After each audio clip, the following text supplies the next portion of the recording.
दोस्तों, मार्गशीर्ष के 13वें अध्याय में आज सुनेंगे विष्णु पुराण के प्रथम अंश का 7वां, 8वां, 9वां एवं 10वां अध्याय। आज सुनेंगे मरीचि आदि प्रजापतिगण, तामसिक सर्ग, स्वयंभू मनु और शतरूपा तथा उनकी संतान का वर्णन। श्री पराशर जी बोले, फिर उन प्रजापति के ध्यान करने पर उनके देह स्वरूप भूतों से उत्पन्न हुए शरीर और इंद्रियों के सहित मानस प्रजा उत्पन्न हुई। उस समय मतिमान ब्रह्मा जी के जड़ शरीर से ही चेतन जीवों का प्रादुर्भाव हुआ। मैंने पहले जिनका वर्णन किया है, देवताओं से लेकर अस्थावर पर्यंत वे सभी त्रिगुणात्मक जड़ और अचर जीव इसी प्रकार उत्पन्न हुए। जब महाबुद्धिमान प्रजापति की वह प्रजापुत्र पौत्रादिक्रम से और ना बढ़ी, तब उन्होंने भृगु, पुलसत्त, पुल, क्रतु, अंगिरा, मरीचि, दक्ष, अत्रि और वशिष्ठ इन अपने ही सदृश अन्य मानस पुत्रों की सृष्टि की। पुराणों में ये 9 ब्रह्मा माने गए हैं। फिर ख्याति, भूति, संभूति, क्षमा, प्रीति, सन्नति, ऊर्जा, अनसुईया तथा प्रसूति इन 9 कन्याओं को उत्पन्न कर इन्हें उन महात्माओं को तुम इनकी पत्नी हो ऐसा कहकर सौंप दिया। ब्रह्मा जी ने पहले जिन सनंदादि को उत्पन्न किया था, वे निरपेक्ष होने के कारण संतान और संसार आदि में प्रवृत्त नहीं हुए। वे सभी ज्ञान संपन्न, विरक्त और मत्सरादि दोषों से रहित थे। उन महात्माओं को संसार रचना से ब्रह्मा जी को त्रिलोकी को भस्म कर देने वाला महान क्रोध उत्पन्न हुआ। हे मुने, उन ब्रह्मा जी के क्रोध के कारण संपूर्ण त्रिलोकी ज्वाला मालाओं से अत्यंत दे दिव्यमान हो गई। उस समय उनकी भ्रिकुटी और क्रोध संतप्त ललाट से दोपहर के सूर्य के समान प्रकाशमान रुद्र की उत्पत्ति हुई। उसका अति प्रचंड शरीर आधा नर और आधा नारी रूप था। तब ब्रह्मा जी अपने शरीर का विभाग कर ऐसा कहकर अंतर ध्यान हो गए। ऐसा कहे जाने पर उस रुद्र ने अपने शरीरस्थ स्त्री और पुरुष दोनों भागों को अलग अलग कर दिया और फिर पुरुष भाग को 11 भागों में विभक्त किया तथा स्त्री भाग को भी सौम्य, क्रूर, शांत, अशांत और श्याम, गौर आदि रूपों में विभक्त कर दिया। तदनंतर हे द्विज, अपने से उत्पन्न अपने ही स्वरूप स्वयंभू को ब्रह्मा जी ने प्रजा पालन के लिए प्रथम मनु बनाया। उन स्वयंभू मनु ने अपने ही साथ उत्पन्न हुई तप के कारण निष्पाप शतरूपा नाम की स्त्री को अपनी पत्नी रूप में ग्रहण किया। हे धर्मज्ञ, उन स्वयंभू मनु से शतरूपा देवी ने प्रियव्रत और उत्थानपाद नाम का 2 पुत्र तथा उदार रूप और गुणों से संपन्न प्रसूति और आकृति नाम की 2 कन्याएं उत्पन्न की। उनमें से प्रसूति को दक्ष के साथ तथा आकृति को रुचि प्रजापति के साथ विवाह कर दिया। हे महाभाग, रुचि प्रजापति ने उसे ग्रहण कर लिया। तब उन दंपति के यज्ञ और दक्षिणा ये युगल संतान उत्पन्न हुई। यज्ञ के दक्षिणा से 12 पुत्र हुए, जो स्वयंभू मनवंतर से वाम नाम के देवता कहलाए, तथा दक्ष ने प्रसूति से 24 कन्याएं उत्पन्न की। मुझसे उनके शुभ नाम सुनो: श्रद्धा, लक्ष्मी, धृति, दृष्टि, मेधा, पुष्टि, क्रिया, बुद्धि, लज्जा, वपु, शांति, सिद्धि और त्रयमी कीर्ति। इन दक्ष कन्याओं को धर्म ने पत्नी रूप से ग्रहण किया। इससे छोटी शेष 11 कन्याएं ख्याति, सती, संभूति, स्मृति, प्रीति, क्षमा, संतति, अनसुईया, ऊर्जा, स्वाहा और शोधा थे। हे मुनिषत्तम, इन ख्याति आदि कन्याओं को क्रमशः भृगु, शिव, मरीचि, अंगिरा, पुलसत्त, पुल, क्रतु, त्रिवशिष्ठ इन मुनियों तथा अग्नि और पितरों ने ग्रहण किया। श्रद्धा से काम चला, से दर्प, धृति से नियम, दृष्टि से संतोष और पुष्टि से लोभ की उत्पत्ति हुई तथा मेधा से श्रुत, क्रिया से दंड, न्याय और विनय, बुद्धि से बोध, लज्जा से विनय, वपु से उसका पुत्र व्यवसाय, शांति से क्षेम, सिद्धि से सुख और कीर्ति से यश का जन्म हुआ। यही धर्म के पुत्र हैं। रति ने काम से धर्म के पौत्र हर्ष को उत्पन्न किया। श्रद्धा से काम चला, धृति से नियम, तुष्टि से संतोष और पुष्टि से लोभ की उत्पत्ति हुई तथा मेधा से श्रुत, क्रिया से दंड, न्याय और विनय, बुद्धि से बोध, लज्जा से विनय, वपु से उसका पुत्र व्यवसाय, शांति से क्षेम, सिद्धि से सुख और कीर्ति से यश का जन्म हुआ। यही धर्म के पुत्र है। रति ने काम से धर्म के पौत्र हर्ष को उत्पन्न किया। अधर्म की स्त्री हिंसा थी, उससे अनिरुद्ध नामक पुत्र और निकृति नाम की कन्या उत्पन्न हुई। उन दोनों से भय और नरक नाम के पुत्र तथा उनकी पत्नियां माया और वेदना नाम की कन्याएं हुई। उनमें से माया ने समस्त प्राणियों का संहार करता मृत्यु नामक पुत्र उत्पन्न किया। वेदना ने भी नरक के द्वारा अपने पुत्र दुख को जन्म दिया और मृत्यु से व्याधि, जरा, शोक, तृष्णा और क्रोध की उत्पत्ति हुई। ये सब अर्धम रूप है और दुखोत्तर नाम से प्रसिद्ध है, क्योंकि इनसे परिणाम में दुख ही प्राप्त होते हैं। इनके ना कोई स्त्री है और ना ही संतान। ये सब ऊर्ध्ववर्ता है। हे मुनि कुमार, ये भगवान विष्णु के बड़े भयंकर रूप हैं और ये ही संसार के नित्य प्रलय के कारण होते हैं। ये महाभाग दक्ष, मरीचि, अत्रि और भृगु आदि प्रजापतिगण इस जगत के नित्य सर्ग के कारण है तथा मनु और मनु के पराक्रमी, सन्मार्ग परायण और सूरवीर पुत्र राजागण इस संसार की नित्य स्थिति के कारण है। श्री मैत्रेय जी बोले, हे ब्राह्मण, आपने तो नित्य स्थिति, नित्य सर्ग और नित्य प्रलय का उल्लेख किया। कृपा करके मुझसे इनका स्वरूप वर्णन कीजिए। श्री पराशर जी बोले, जिनकी गति कहीं नहीं रुकती, वे अचित्यात्मा सर्वव्यापक भगवान मधुसूदन निरंतर इन मनु आदि रूपों से संसार की उत्पत्ति, स्थिति और नाश करते रहते हैं। ये द्विज, समस्त भूतों का 4 प्रकार का प्रलय है, नैमित्तिक, प्राकृतिक, आत्यंतिक और नित्य। उनमें से नैमित्तिक प्रलय ही पल्य है, जिसमें जगपत्ति प्रलय में ब्रह्मांड प्रकृति में लीन हो जाता है। ज्ञान के द्वारा योगी का परमात्मा में लीन हो जाना आत्यंतिक प्रलय है और रात दिन जो भूतों का क्षय होता है वही नित्य पल्य है। प्रकृति से महत्वाधिक कर्म से जो सृष्टि होती है वह प्राकृतिक सृष्टि कहलाती है और अवान्तर प्रलय के अनंतर जो चराचर जगत की उत्पत्ति होती है वह दैनंदिनी सृष्टि कही जाती है। और हे मुनिश्रेष्ठ, जिसमें प्रतिदिन प्राणियों की उत्पत्ति होती रहती है उसे पूर्णार्थ में कुशल महानुभावों में नित्य सृष्टि कहा है। इस प्रकार समस्त शरीर में स्थित भूत वाहन भगवान विष्णु जगत की उत्पत्ति, स्थिति और प्रलय करते रहते हैं।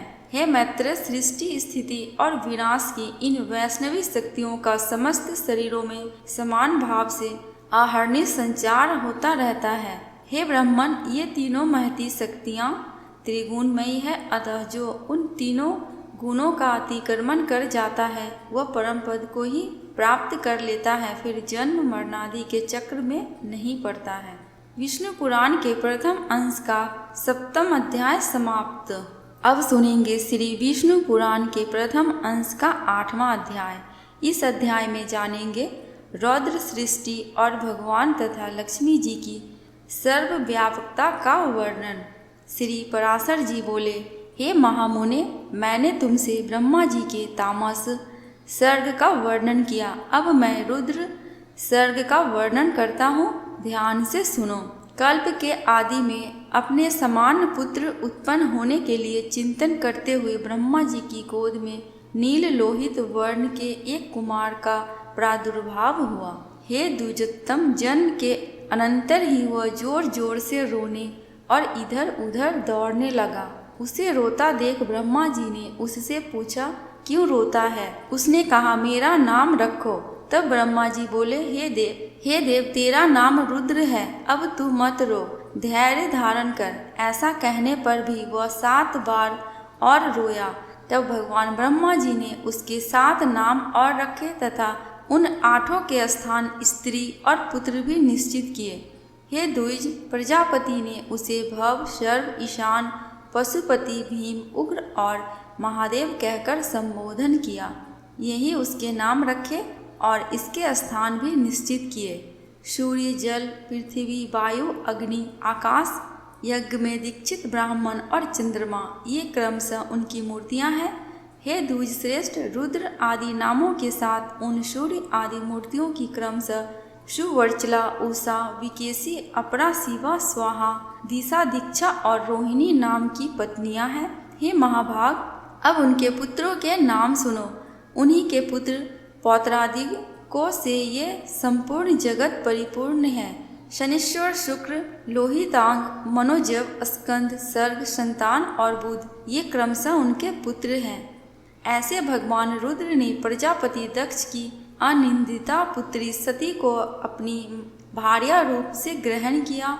हे द्विज सप्तम, उस सती ने दक्ष पर कुपित होने के कारण अपना शरीर त्याग दिया। फिर वह मैना के गर्भ से हिमाचल की पुत्री उमा हुई। भगवान शंकर ने उस अनन्य परायणता उमा से फिर विवाह किया। भृगु के द्वारा ख्याति ने धाता और विधाता नामक 2 देवताओं को तथा लक्ष्मी को जन्म दिया, जो भगवान विष्णु की पत्नी हुई।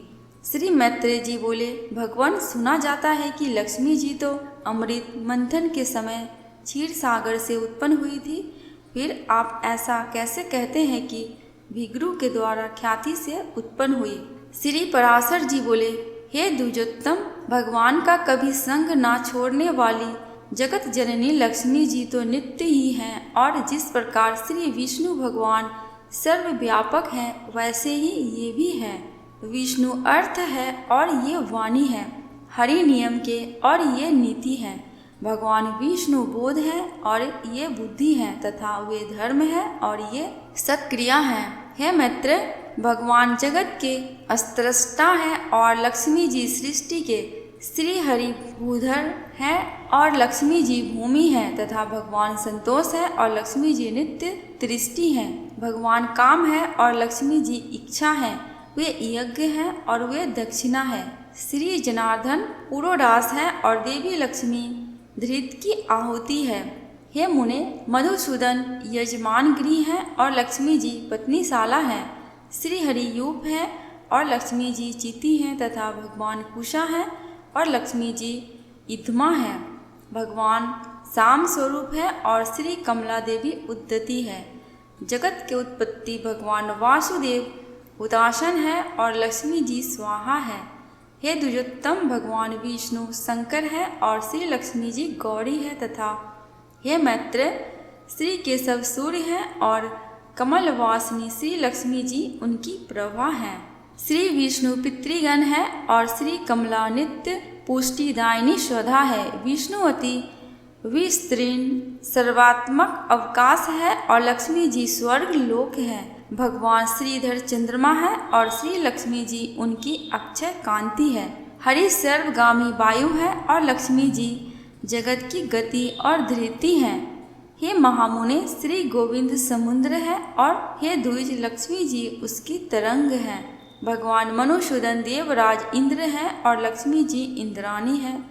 चक्रपाणी भगवान यम है और श्री कमला यम पत्नी धूमोर्ना है। देवाधिदेव श्री विष्णु कुबेर हैं और श्री लक्ष्मी जी साक्षात रिद्धि हैं। श्री केशव स्वयं वरुण है और महाभागा लक्ष्मी जी गौरी हैं। हे द्विजराज, श्री हरि देव सेनापति स्वामी कार्तिकेय हैं और श्री लक्ष्मी जी देवसेना है। हे द्विजोत्तम, भगवान गदाधर आश्रय है और लक्ष्मी जी शक्ति है। भगवान निमेष है और लक्ष्मी जी काष्ठा है। वे मुहूर्त है और ये कला है। सर्वेश्वर सर्वरूप श्री हरि दीपक हैं और श्री लक्ष्मी जी ज्योति हैं। श्री विष्णु वृक्ष रूप हैं और जगत माता श्री लक्ष्मी जी लता हैं। चक्र गदाधर देव श्री विष्णु दिन है और लक्ष्मी जी रात्रि हैं। वरदायक श्री हरि वर है और पद निवासनी श्री लक्ष्मी वधु हैं। भगवान नद है और श्री जी नदी है। कमल नयन भगवान ध्वजा है और कमलालय लक्ष्मी जी पताका है। जगदीश्वर परमात्मा नारायण लोभ है और लक्ष्मी जी और गोविंद रूप ही हैं। अधिक क्या कहा जाए, संक्षेप में यह कहना चाहिए कि देव, त्रियक और मनुष्य आदि में पुरुषवाची भगवान हरि है और स्त्रीवाची श्री लक्ष्मी जी इनके परे और कोई नहीं है। विष्णु पुराण के प्रथम अंश का 8वां अध्याय समाप्त। अब सुनेंगे श्री विष्णु पुराण के प्रथम अंश का 9वां अध्याय। इस अध्याय में सुनेंगे दुर्वासा जी के श्राप से इंद्र का पराजय, ब्रह्मा जी की स्तुति से प्रसन्न हुए, भगवान का प्रकट होकर देवताओं को समुद्र मंथन का उपदेश करना तथा देवता और दैत्यों का समुद्र मंथन। श्री पराशर जी बोले, हे मैत्रेय, तुमने इस समय मुझसे जिसके विषय में पूछा है वह श्री संबंध मैंने भी मरीचि ऋषि से सुना था, वह मैं तुम्हें सुनाता हूँ, सुनो। एक बार शंकर के अंशा अवतार श्री दुर्वासा जी पृथ्वी तल में विचर रहे थे। घूमते घूमते उन्होंने एक विद्यार्थी के हाथों में संतानक पुष्पों की एक दिव्य माला देखी। हे ब्राह्मण, उसकी गंध से सुवासित होकर वह वनवासियों के लिए अति सेवनीय हो रहा था। तब उन्मत्त वृत्ति वाले विप्रवर ने वह सुंदर माला देखकर उसे उस विद्याधर सुंदरी से मांगा। उनके मांगने पर उस बड़े बड़े नेत्रों वाली कृशांगी विद्याधरी ने उन्हें आदर पूर्वक प्रणाम कर वह माला दे दी। हे मैत्रेय, उन्मत्त वेशधारी विप्रवर ने उसे लेकर अपने मस्तक पर डाल दिया और पृथ्वी पर विचरने लगे। इसी समय उन्होंने उन्मत्त ऐरावत पर चढ़कर देवताओं के साथ आते हुए त्रैलोक्याधिपति सचीपति इंद्र को देखा। उन्हें देखकर मुनिवर दुर्वासा ने उन्मत्त के समान वह मतवाले भौरों से गुंजायमान माला अपने सिर से उतारकर देवराज इंद्र के ऊपर फेंक दी। देवराज ने उसे लेकर ऐरावत के मस्तक पर डाल दी। उस समय वह ऐसी सुशोभित हुई मानो कैलाश पर्वत के शिखर पर श्री गंगा जी विराजमान हो। उस मदोन्मत्त हाथी ने भी उसकी गंध से आकर्षित हो उसे सूंड से सूंघ कर पृथ्वी पर फेंक दिया। हे मैत्रेय, यह देखकर मुनि श्रेष्ठ भगवान दुर्वासा जी अति क्रोधित हुए और देवराज इंद्र से इस प्रकार बोले। दुर्वासा जी ने कहा, अरे ऐश्वर्य के मद से दूषित चित इंद्र, तू बड़ा ढीठ है। तूने मेरी दी हुई संपूर्ण शोभा की धाम माला का कुछ भी आदर नहीं किया। अरे तूने ना तो प्रणाम करके बड़ी कृपा की, ऐसा ही कहा, और ना हर्ष से प्रसन्न वदन होकर उसे अपने सिर पर ही रखा। रे मूढ़, तूने मेरी दी हुई माला का कुछ भी मूल्य नहीं किया, इसलिए तेरा त्रिलोकी का वैभव नष्ट हो जाएगा। इंद्र, निश्चय ही तू मुझे और ब्राह्मणों के समान ही समझता है, इसलिए तुझे अति मानी ने हमारा इस प्रकार अपमान किया। अच्छा, तूने मेरी दी हुई माला को पृथ्वी पर फेंका है, इसलिए तेरा यह त्रिभुवन भी शीघ्र ही श्रीहीन हो जाएगा। रे देवराज, जिसके क्रुद्ध होने पर संपूर्ण चराचर जगत भयभीत हो जाता है, उस मेरा ही तूने अति गर्व से इस प्रकार अपमान किया। श्री पराशर जी बोले, तब तो इंद्र ने तुरंत ही ऐरावत हाथी से उतरकर निष्पाप मुनिवर दुर्वासा जी को प्रसन्न किया। तब उसके प्रणामादि करने से प्रसन्न होकर मुनिश्रेष्ठ दुर्वासा जी उससे इस प्रकार कहने लगे। दुर्वासा जी बोले, इंद्र, मैं कृपालु चित्त नहीं हूँ, मेरे अंतकरण में क्षमा को स्थान नहीं है। वे मुनिजन तो और ही हैं, तुम समझो मैं तो दुर्वासा हूँ ना। गौतम आदि अन्य मुनिजनों ने व्यर्थ ही मुझे इतना मुंह लगा लिया, पर याद रख, मुझ दुर्वासा का सर्वस्व तो क्षमा ना करना ही है। दया मूर्ति वशिष्ठ आदि के बढ़ बढ़कर स्तुति करने से तू इतना गर्वीला हो गया कि आज मेरा भी अपमान करने चला है। अरे आप त्रिलोकी में भृकुटी को देखकर भयभीत ना हो जाए। रे सतक्रतो, तू बारंबार अनुनय विनय करने का ढोंग क्यों करता है? तेरे इस कहने सुनने से क्या होगा? मैं क्षमा नहीं कर सकता। श्री पराशर जी बोले, हे ब्राह्मण, इस प्रकार कह वे विप्रवर वहाँ से चल दिए और इंद्र भी ऐरावत पर चढ़कर अमरावती को चले गए। हे मैत्रेय, तभी से इंद्र के सहित तीनों लोग वृक्ष लता आदि के छिन्न हो जाने से श्रीहीन और नष्ट भ्रष्ट होने लगे। तब से यज्ञों का होना बंद हो गया। तपस्वियों ने तप करना छोड़ दिया तथा लोगों का दान आदि धर्मों में चित्त नहीं रहा। हे द्विजोत्तम, संपूर्ण लोग लोभादि के वशीभूत हो जाने से सामर्थ्यहीन हो गए और तुच्छ वस्तुओं के लिए भी लालायित रहने लगे। जहाँ सत्व होता है वहीं लक्ष्मी रहती है और सत्व भी लक्ष्मी का ही साथी है। श्रीहीनों में भला सत्व कहाँ और बिना सत्व के गुण कैसे ठहर सकते हैं। बिना गुणों के पुरुष में बल, शौर्य आदि सभी का अभाव हो जाता है और निर्बल तथा अशक्त पुरुष सभी से अपमानित होता है। अपमानित होने पर प्रतिष्ठित पुरुष की बुद्धि बिगड़ जाती है। इस प्रकार त्रिलोकी के श्रीहीन और सत्व रहित हो जाने पर दैत्य और दानवों ने देवताओं पर चढ़ाई कर दी। सत्व और वैभव से शून्य होने पर भी दैत्यों ने लोभवश निसत्व और श्रीहीन देवताओं से घोर युद्ध ठाना। अंत में दैत्यों द्वारा देवता लोग परास्त हुए। तब इंद्रादि समस्त देवगण अग्निदेव को आगे कर महाभाग पितामह श्री ब्रह्मा जी की शरण में गए। देवताओं से संपूर्ण वृत्तांत सुनकर श्री ब्रह्मा जी ने उनसे कहा, हे देवगण, तुम दैत्य दलन परावरेश्वर भगवान विष्णु की शरण में जाओ, जो संसार की उत्पत्ति, स्थिति और संहार के कारण है, किंतु और जो चराचर के ईश्वर, प्रजापतियों के स्वामी, सर्वव्यापक, अनंत और अजय हैं तथा जो अजन्मा किंतु कार्य रूप में परिणित हुए प्रधान और पुरुष के कारण है एवं शरणागत वत्सल हैं, वे अवश्य तुम्हारा मंगल करेंगे। श्री पराशर जी बोले, हे मैत्र, संपूर्ण देवगणों से इस प्रकार कह लोक पितामह ब्रह्मा जी भी उनके साथ क्षीर सागर के उत्तरी तट पर गए। वहां पहुंचकर पितामह ब्रह्मा जी ने समस्त देवताओं के साथ परावरनाथ श्री विष्णु भगवान की अति मंगलमय वाक्यों से स्तुति की। ब्रह्मा जी कहने लगे, जो समस्त अणुओं से भी अणु और पृथ्वी आदि समस्त गुरुओं से भी गुरु है, उन निखिल लोक विश्राम पृथ्वी के आधार स्वरूप अप्रकाश से अवेद्य सर्वरूप सर्वेश्वर अनंत अज और अव्यय नारायण को मैं नमस्कार करता हूँ।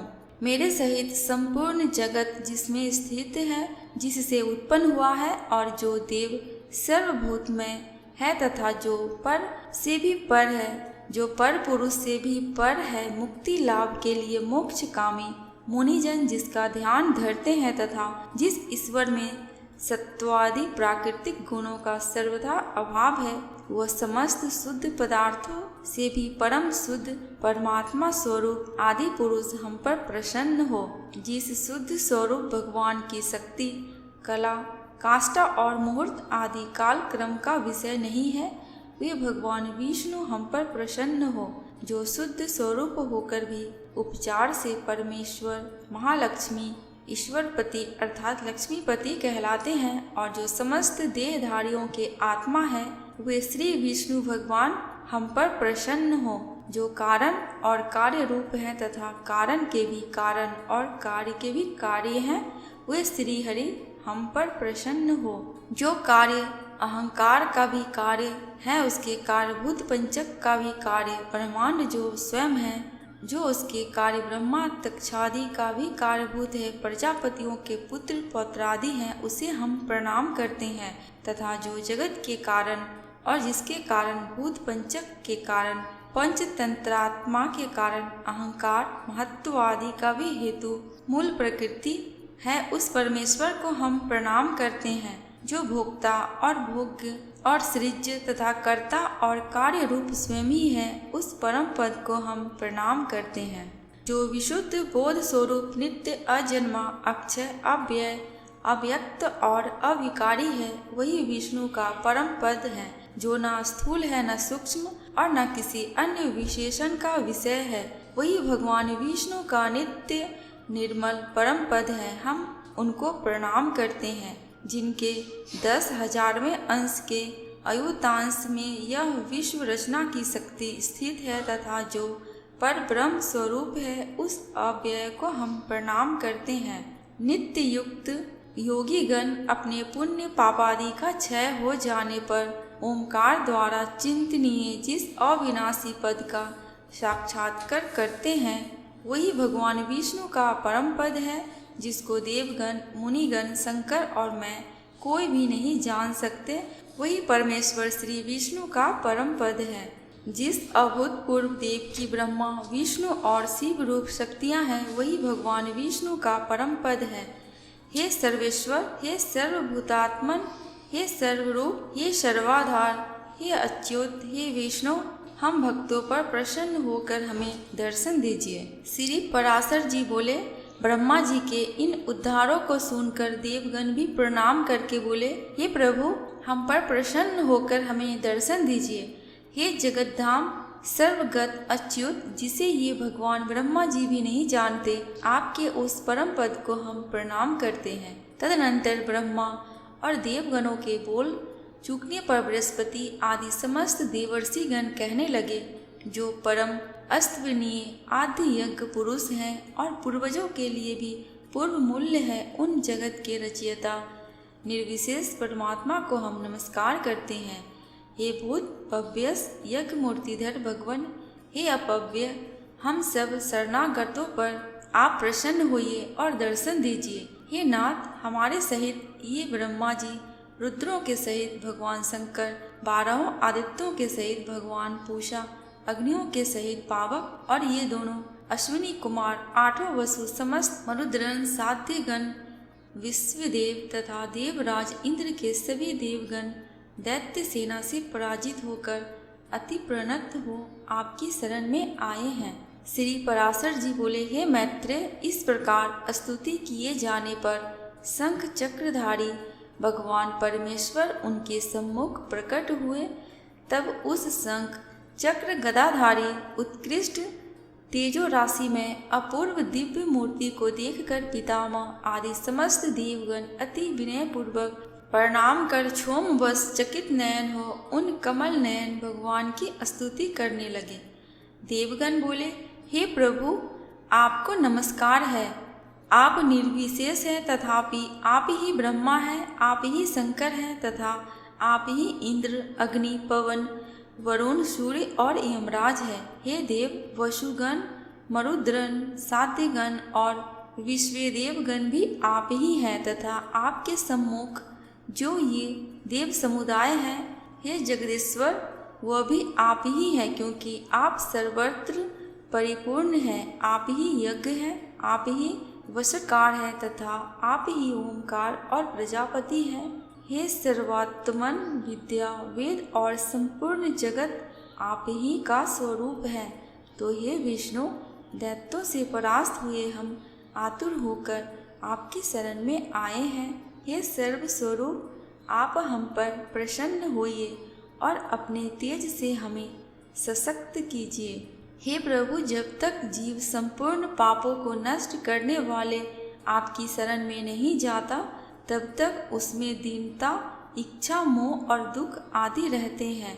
हे प्रसन्नात्मन, हम शरणागतों पर आप प्रसन्न होइए और हे नाथ, अपनी शक्ति से हम सब देवताओं के खोए हुए तेज को फिर से बढ़ाइए।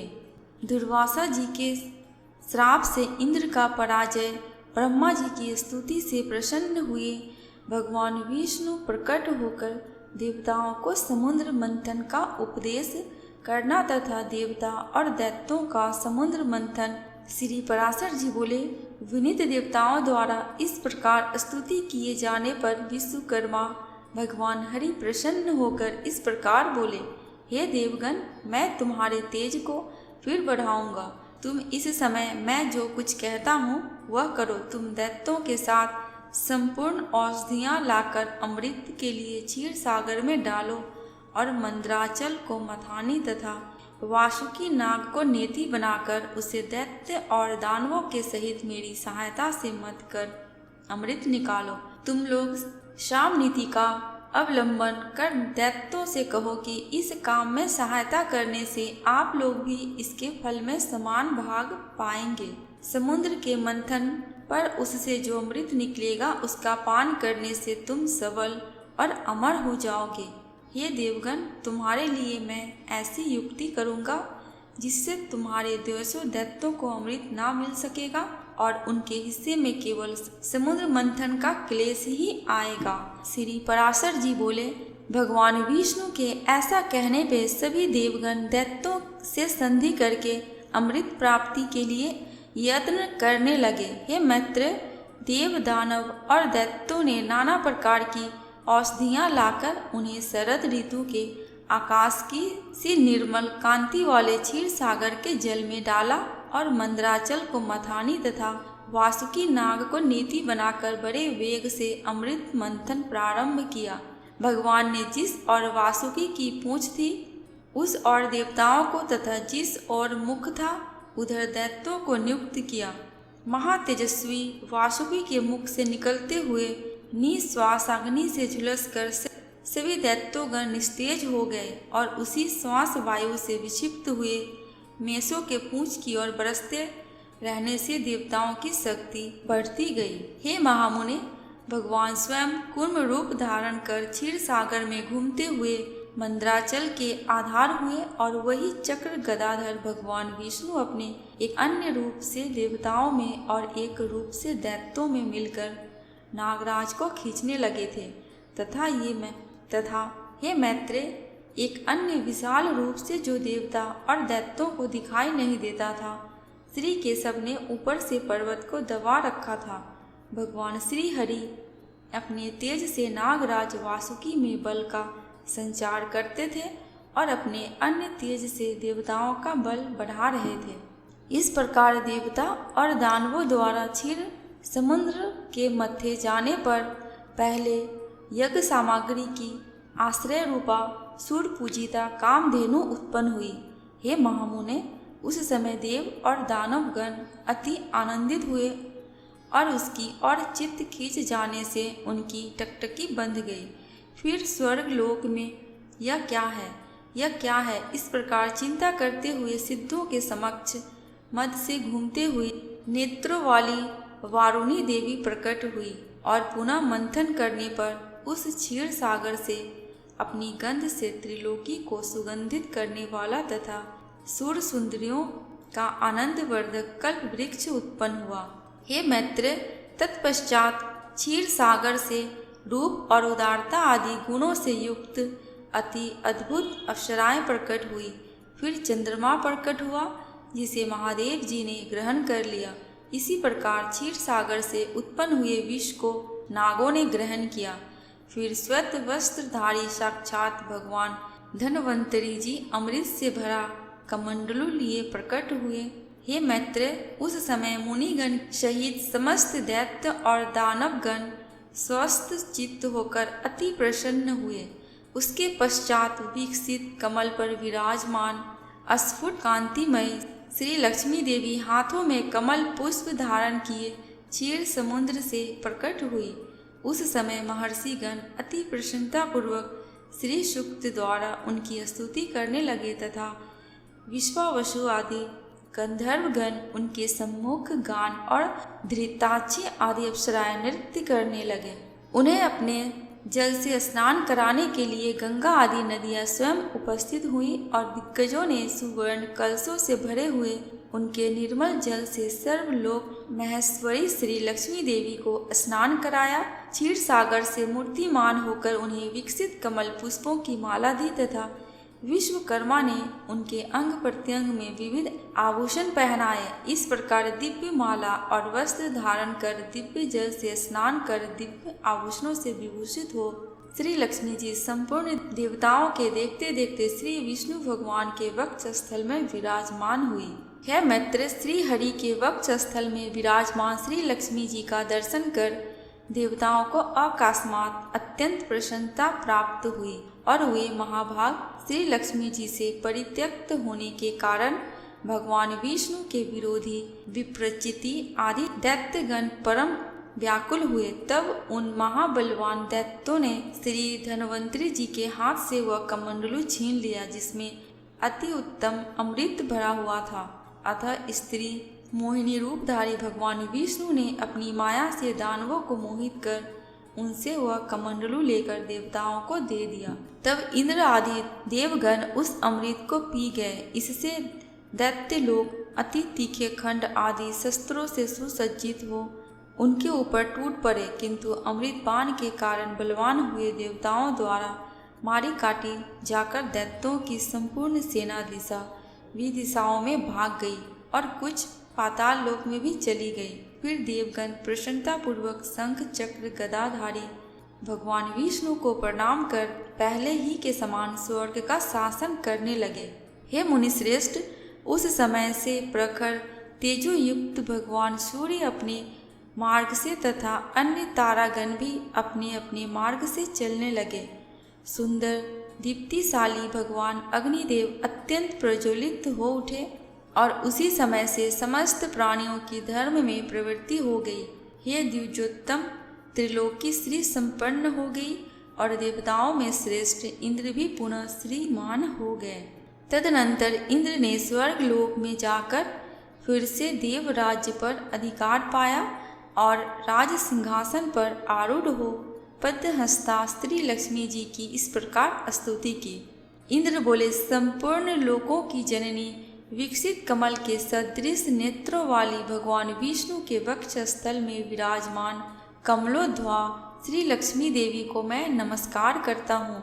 कमल ही है जिनका निवास स्थान है, कमल ही जिनके कर कमलों से सुशोभित है तथा कमल दल के समान ही जिनके नेत्र हैं, उन कमल मुखी कमलनाथ प्रिया श्री कमला देवी की मैं वंदना करता हूँ। हे देवी, तुम सिद्धि हो, स्वधा हो, स्वाहा हो, सुधा हो और त्रिलोकी को पवित्र करने वाली हो तथा तुम ही संध्या, रात्रि, प्रभा, विभूति, मेधा, श्रद्धा और सरस्वती भी हो। हे शोभने यज्ञ विद्या, महाविद्या और गुरु विद्या तुम ही हो तथा हे देवी, तुम ही मुक्ति फलदायिनी आत्म विद्या हो। तर्क विद्या, शिल्प, वाणिज्य आदि और दंड नीति, राजनीति भी तुम हो। तुम्ही ने अपने शांत और उग्र रूपों से यह समस्त संसार व्याप्त किया है। हे देवी, तुम्हारे बिना और ऐसी कौन स्त्री है जो देव देव भगवान गदाधर के योगी जन चिंतित सर्व यज्ञ में शरीर का आश्रय पा सके। हे देवी, तुम्हारे छोड़ देने पर संपूर्ण त्रिलोकी नष्ट प्राय हो गई थी, अब तुम्ही ने उसे पुनः जीवन दान दिया है। हे महाभागे, स्त्री, पुत्र, गृह, धन, धान्य तथा सुहृद से सब सदा आप ही के दृष्टिपात से मनुष्यों को मिलते हैं। हे देवी, तुम्हारी कृपा दृष्टि के पात्र पुरुषों के लिए शारीरिक आरोग्य, ऐश्वर्य, शत्रु पक्ष का नाश और सुख आदि कुछ भी दुर्लभ नहीं है। तुम संपूर्ण लोकों की माता हो और देव देव भगवान हरि पिता है ना। हे माता, तुमसे और श्री विष्णु भगवान से यह कह सका चराचर जगत व्याप्त है। हे सर्व पावनी मातेश्वर, हमारे कोष, पशुशाला, गृह, भोग सामग्री, शरीर और स्त्री आदि को आप कभी न त्यागना, अर्थात इनमें भरपूर रहे। अग्नि, विष्णु वक्ष स्थल निवासिनी, हमारे पुत्र, पशु और भूषण आदि को आप कभी ना छोड़े। हे अमले, जिन मनुष्यों को तुम छोड़ देती हो उन्हें मानसिक बल, सत्य, शौच और शील आदि गुण भी शीघ्र ही त्याग देते हैं और तुम्हारी कृपा दृष्टि होने पर तो गुणहीन पुरुष भी शीघ्र ही शील आदि संपूर्ण गुण का कुलीनता तथा ऐश्वर्य आदि से संपन्न हो जाते हैं। हे देवी, जिस पर तुम्हारी कृपा दृष्टि है वही प्रशंसनीय है, वही गुणी है, वही धन्य भाग है, वही कुलीन और बुद्धिमान है तथा वही सूरवीर और पराक्रमी है। हे विष्णु प्रिय, हे जगत जननी, तुम जिससे विमुख हो उसके तो शील आदि सभी गुण तुरंत अवगुण रूप हो जाते हैं। हे देवी, तुम्हारे गुणों का वर्णन करने में तो श्री ब्रह्मा जी की रचना भी सामर्थ्य नहीं है। अतः हे कमल नयने, अब मुझ पर प्रसन्न हो और मुझे कभी ना छोड़ो। श्री पराशर जी बोले, हे द्विज, इस प्रकार सम्यक स्तुति किए जाने पर सर्वभूत स्थित श्री लक्ष्मी जी सब देवताओं को सुनते हुए इंद्र से इस प्रकार बोली। श्री लक्ष्मी जी बोली, हे देवेश्वर इंद्र, मैं तेरे इस स्रोत से अति प्रसन्न हूँ। तुझको जो अभीष्ट हो वही वर मांग ले, मैं तुझे वर देने के लिए ही यहाँ आई हूँ। इंद्र बोले, हे देवी, यदि आप वर देना चाहती हैं और मैं भी यदि वर पाने योग्य हूँ तो मुझको पहला वर तो ये दीजिए कि आप इस त्रिलोकी का कभी त्याग ना करें, और हे समुद्र संभवे दूसरा वर मुझे यह दीजिए कि जो कोई आपकी इस स्रोत के स्तुति करे उसे आप कभी ना त्यागे। श्री लक्ष्मी जी बोले, हे देवश्रेष्ठ इंद्र, मैं अब इस त्रिलोकी को कभी ना छोड़ूंगी। तेरे स्रोत से प्रसन्न होकर मैं तुझे यह वर देती हूँ तथा जो कोई मनुष्य प्रातः काल और सायंकाल के समय इस स्रोत से मेरी स्तुति करेगा उससे भी मैं कभी विमुख ना होऊंगी। श्री पराशर जी बोले, हैं मैत्रेय, इस प्रकार पूर्व काल में महाभागा श्री लक्ष्मी जी ने देवराज की स्रोतरूप आराधना से संतुष्ट होकर उन्हें यह वर दिए। लक्ष्मी जी पहले भृगु जी के द्वारा ख्याति नामक स्त्री से उत्पन्न हुई थी, फिर अमृत मंथन के समय देव और दानवों के प्रयत्न से हुए समुद्र से प्रकट हुई। इस प्रकार संसार के स्वामी देवाधिदेव श्री विष्णु भगवान जब जब अवतार धारण करते हैं तभी लक्ष्मी जी उनके साथ रहती हैं। जब श्री हरि आदित्य रूप में हुए तो वे पद से भी फिर उत्पन्न हुई, तथा जब वे परशुराम हुए तो वे पृथ्वी हुई। श्री हरि के राम होने पर यह सीता जी हुई और कृष्ण अवतार में श्री रुक्मणी जी हुई। इसी प्रकार अन्य अवतारों में भी ये भगवान से कभी पृथक नहीं होती। भगवान के देव रूप होने पर ये दिव्य शरीर धारण करती है और मनुष्य रूप होने पर मानवीय रूप से प्रकट होती है। विष्णु भगवान के शरीर के अनुरूप ही ये अपना शरीर भी बना लेती है। जो मनुष्य लक्ष्मी जी के जन्म की इस कथा को सुनेगा अथवा पढ़ेगा उसके घर में वर्तमान, आगामी और भूत तीनों कुलों के रहते हुए कभी लक्ष्मी का नाश नहीं होगा। हे मुने, जिन घरों में लक्ष्मी के इस स्रोत का पाठ होता है उनमें कला की आधारभूत दरिद्रता कभी नहीं ठहर सकती।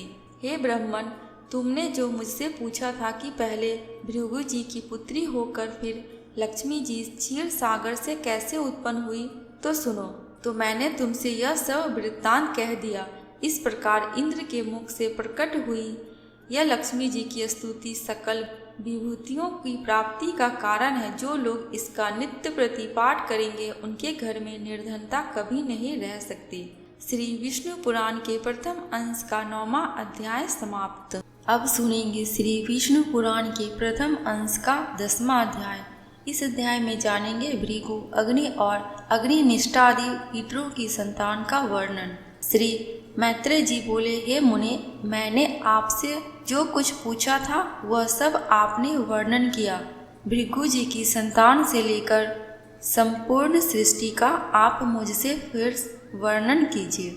श्री पराशर जी बोले, भृगु जी के द्वारा ख्याति से विष्णु पत्नी लक्ष्मी जी और धाता विधाता नामक 2 पुत्र उत्पन्न हुए।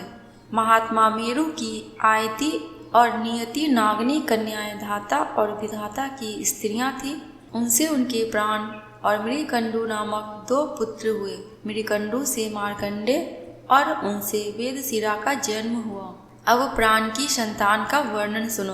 प्राण का पुत्र धूतिमान और उसका पुत्र राजवान हुआ। हे महाभाग, उस राजवान से फिर भृगु वंश का बड़ा विस्तार हुआ। मरीचि की पत्नी संभूति ने पौर्णमास को उत्पन्न किया। उस महात्मा के विरजा और पर्वत 2 पुत्र थे। हे द्विज, उनके वंश का वर्णन करते समय मैं उन दोनों की संतान का वर्णन करूंगा। अंगिरा की पत्नी स्मृति थी। उसके सीनी वाली कुहू, राका और अनुमति नाम की कन्याएं हुई। अत्रि की भार्या अनसुईया ने चंद्रमा, दुर्वासा और योगी दत्तात्रेय इन निष्पाप पुत्रों को जन्म दिया। पुलसत्य की स्त्री प्रीति से दत्तोली का जन्म हुआ, जो अपने पूर्व जन्म में स्वयंभू मनवंतर में अगस्त्य कहा जाता था। प्रजापति पुला की पत्नी क्षमा से कंदर्व, उर्वरियान और सहिष्णु ये 3 पुत्र हुए। क्रतु की संतति नामक भार्या ने अंगूठे के पोरों के समान शरीर वाले तथा प्रखर सूर्य के समान तेजस्वी वाल खिल्लादि 7000 ऊर्ध्वता मुनियों को जन्म दिया। वशिष्ठ की ऊर्जा नामक स्त्री से रज, गोत्र, ऊर्ध्वबाहु, श्रवण, अघन, सुतपा और शुक्र ये 7 पुत्र उत्पन्न हुए। ये निर्बल स्वभाव वाले समस्त मुनिगण सप्त ऋषि हुए। हे द्विज, अग्निका का अभिमानी देव जो ब्रह्मा जी का ज्येष्ठ पुत्र है, उसके द्वारा स्वाहा नामक पत्नी से अति तेजस्वी पावक, पवमान और जल को भक्षण करने वाला सूची ये 3 पुत्र हुए। इन तीनों के प्रत्येक के 15-15 पुत्र के क्रम से 45 संतान हुई।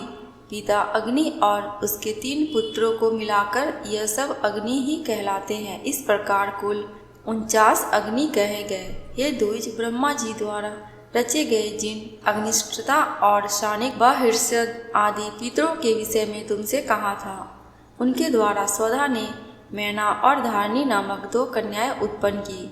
वे दोनों ही उत्तम ज्ञान से संपन्न और सभी गुणों से युक्त ब्रह्मवादिनी तथा योगिनी थी।